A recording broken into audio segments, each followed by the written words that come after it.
এখন জামাত ইসলামীর ভবিষ্যৎ রাজনৈতিক কৌশল কি হতে পারে?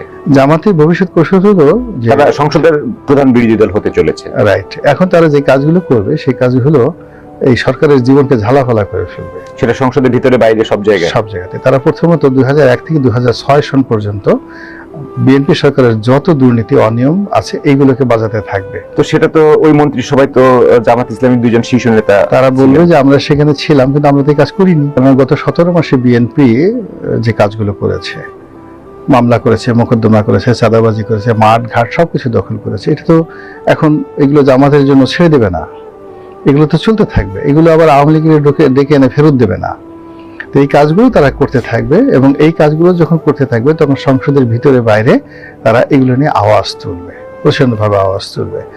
দ্বিতীয়ত হলো যে তারা সরকারের যে এই মুহূর্তে পাহাড় সম কতগুলো সমস্যা আগামীতে দেখা দেবে, যেমন ফাইন্যান্সিয়াল ক্রাইসিস রয়েছে, আনএমপ্লয়মেন্ট রয়েছে, বিদ্যুতের জনগণের রয়েছে, হিউজ প্রত্যাশা। তো এই জায়গাগুলোতে তারা কথা বলবে, তাদের মতো করে কথা বলবে। এবং যেহেতু তাদের এখন বিশ্ববিদ্যালয়ের ক্যাম্পাসগুলো এখন পর্যন্ত তাদের দখলে,